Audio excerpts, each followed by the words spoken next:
He was found in a cardboard box on the side of a Philadelphia road in 1957. No name.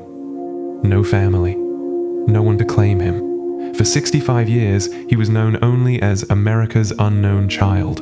But new DNA breakthroughs have finally given this boy his name back and reopened a hunt for a killer who thought they had gotten away with it. This is the tragic, twisting story of the boy in the box. Today, at the USA Suspects, we unseal the truth. The nightmare began on February 25th, 1957, in the quiet Fox Chase neighborhood of Philadelphia. A young muskrat hunter checking his traps in the overgrown brush stumbled upon something horrifying. Hidden inside a discarded JCPenney cardboard bassinet box lay the body of a small, young boy. Fearing police would confiscate his illegal animal traps, the young hunter initially kept quiet and fled. The next day, college student Frederick Banonis spotted a rabbit running into the woods and pulled over to follow it. Banonis discovered the same box, discovered the child within, and immediately notified Philadelphia police. Detective Sam Weinstein arrived at the scene to lead an investigation that would haunt his entire life. The child was estimated to be between 4 and 6 years old, severely malnourished, weighing just 30 pounds. His small body was covered in multiple bruises, and his hair had been crudely chopped off recently, likely post-mortem. Small surgical scars were noted on his ankle, groin, and chin, indicating he had received medical treatment in life. The boy's body was wrapped securely in a green and yellow plaid flannel blanket, which had been cut into 2 distinct pieces. Forensic examiners concluded the cause of death was blunt force trauma to the head and face. Fingerprints and footprints were taken immediately, with detectives expecting a quick identification from missing persons logs. But no matching missing child report existed anywhere in Philadelphia, Pennsylvania, or neighboring states. Shocked by the cruelty, Philadelphia police launched one of the largest investigative mobilizations in city history. 270 police academy recruits swept the area, searching every inch of scrub brush for clues. Investigators recovered a small blue felt cap near the scene, tracking its sale to a local millinery shop. The shop owner recalled selling the exact hat to a man buying it for his son, but could provide no name. Next, detectives traced the JCPenney bassinet box using manufacturer serial numbers stamped on the cardboard flap. The box belonged to a shipment of 12 white bassinets sold exclusively at a JCPenney store in Upper Darby. Police successfully located 8 of the buyers, but 4 purchases were paid in cash with no records kept. To break the deadlock, police printed 400,000 copies of an identification flyer. The flyers were enclosed in every gas bill sent to Philadelphia residents, blanketing the entire metropolitan area. A fully clothed post-mortem portrait of the boy was published in newspapers nationwide, begging the public for help. Over 10,000 tips flooded the homicide division, but every lead led investigators into a dead end. In July 1957, with all leads exhausted, the unidentified boy was laid to rest in Philadelphia's Potter's Field. Detectives paid for his grave marker out of their own pockets, refusing to let the forgotten child be completely alone. In 1998, dedicated cold case investigators exhumed the body and moved him to a prominent plot at Ivy Hill Cemetery. His new headstone was inscribed with the haunting words, "America's unknown child. Heavenly Father, bless this boy."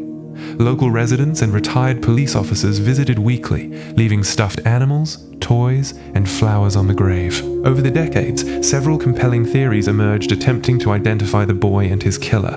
The first major theory centered on a local foster home located just 1 mile from the discovery site.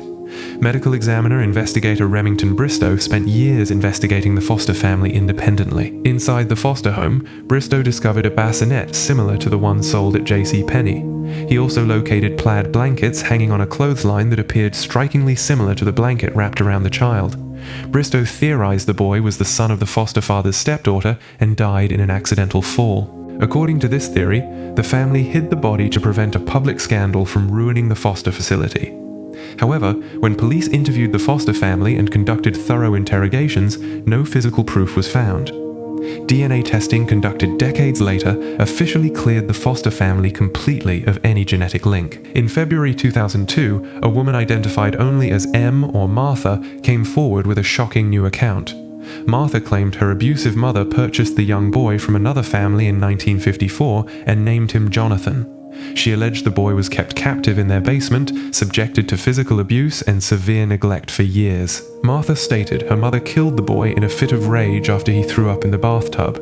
She claimed she accompanied her mother to Fox Chase, where they placed the boy's body inside the J.C. Penney box. Martha's testimony included specific details that had never been revealed to the general public.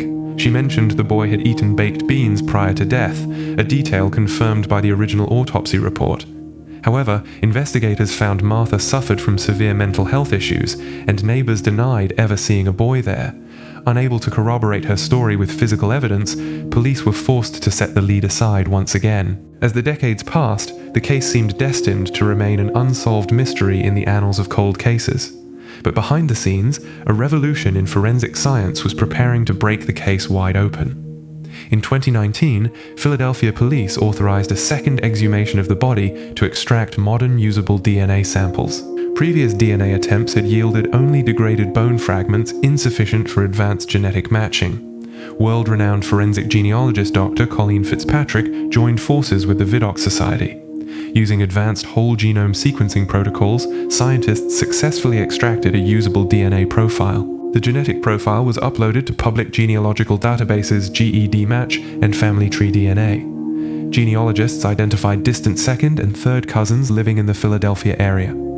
For 2 exhaustive years, Dr. Fitzpatrick meticulously built out complex family trees spanning generations. Genealogists traced both maternal and paternal lines, narrowing the boy's identity to a single prominent family.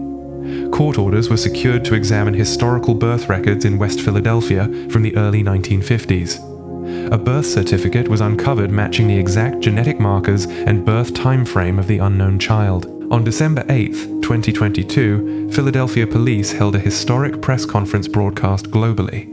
Police Commissioner Danielle Outlaw stepped up to the podium to make an announcement 65 years in the making. America's unknown child has a name. His name is Joseph Augustus Zarelli. Joseph was born on January 13, 1953, in West Philadelphia to unwed parents. The revelation sent shockwaves through the true crime community and brought tears to generations of detectives. For the first time in over 6 decades, the face of the boy in the box had a real human identity. Police revealed that both biological parents of Joseph Augustus Zarelli were deceased. However, Joseph has living half-siblings on both his mother's and father's sides of the family. Out of respect for ongoing investigations, authorities withheld the exact names of the biological parents. Police confirmed that the Zarelli family was a prominent household in West Philadelphia during the 1950s. The breakthrough transformed a 65-year-old cold identification into an active homicide investigation. Detectives are now piecing together who had custody of little Joseph between 1953 and 1957. Was Joseph raised secretly by family members, placed in an unofficial adoption, or held in a care facility? Police are investigating whether his death was the result of severe domestic abuse or systematic starvation. Investigators suspect that individuals responsible for Joseph's death may still be alive or survived until recently. A substantial financial reward remains active for information leading to the arrest or identification of the killer. Shortly after the press conference, the granite headstone at Ivy Hill Cemetery was officially updated. The text now reads, Joseph Augustus Zarelli, America's unknown child. Born January 13th, 1953. Rest in peace. On January 13th, 2023, dozens gathered at the cemetery to celebrate Joseph's 70th birthday under his true name.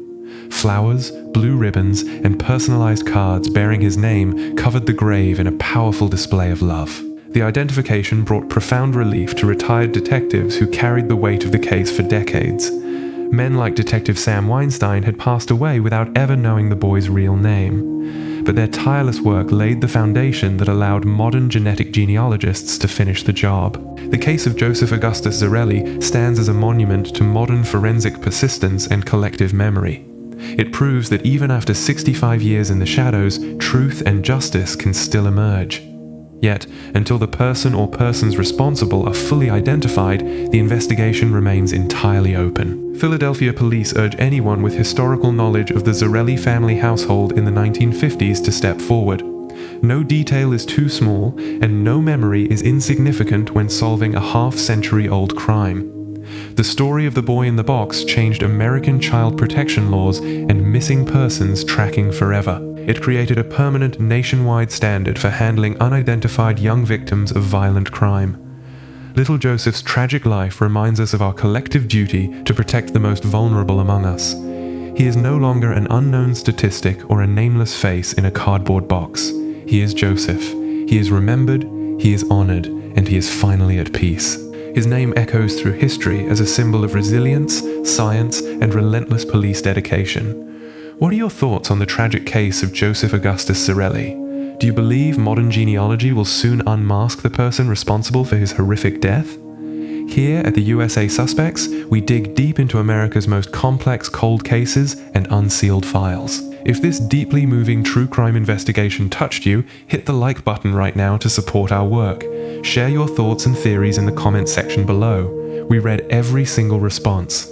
We want to hear from the sharpest true crime sleuths and advocates in our community. Subscribe to the USA Suspects and hit the notification bell so you never miss a new case file release. Pass this video along to a friend or family member who supports cold case advocacy and victim identification. Your support allows us to bring forgotten victims and unsealed archives back into the light.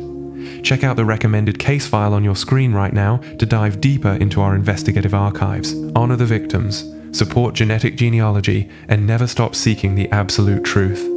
The shadows of the past can only hide secrets until science and dedication expose them. Thank you for watching the USA Suspects. Stay sharp, stay vigilant, and always watch the shadows. The USA Suspects, investigating the shadows.